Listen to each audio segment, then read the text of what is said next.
This is the Engines of Our Ingenuity, made possible by the Friends of KUHF Houston. Today we set the pitch of a concert A. The University of Houston's College of Engineering presents this series about the machines that make our civilization run and the people whose ingenuity created them.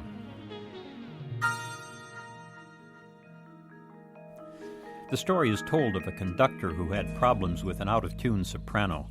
Finally, he turned to her in frustration and hissed, "Madam, would you please give the concertmaster your A?"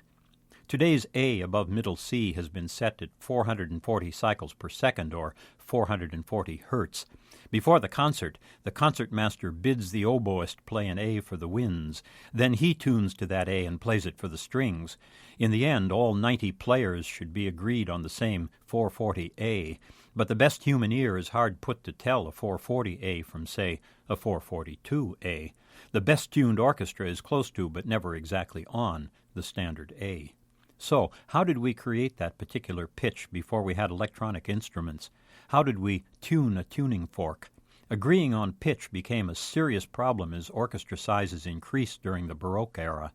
Baroque musicians often used organ pipes as standards, even though pitches varied greatly from one organ to another.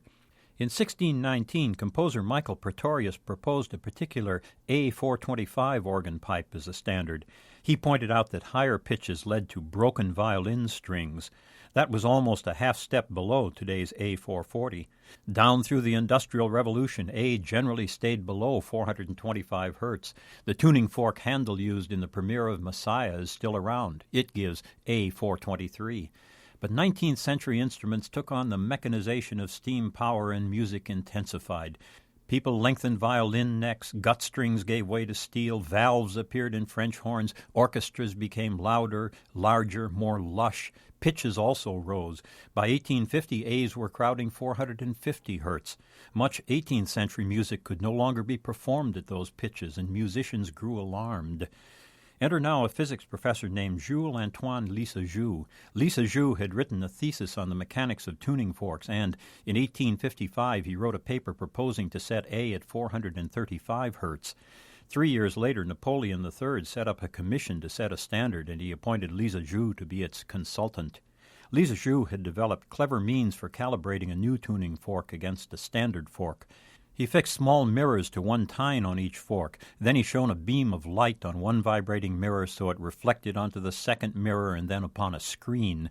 The result was a steady ellipse if the two forks were in agreement. The figure would swim about if they weren't.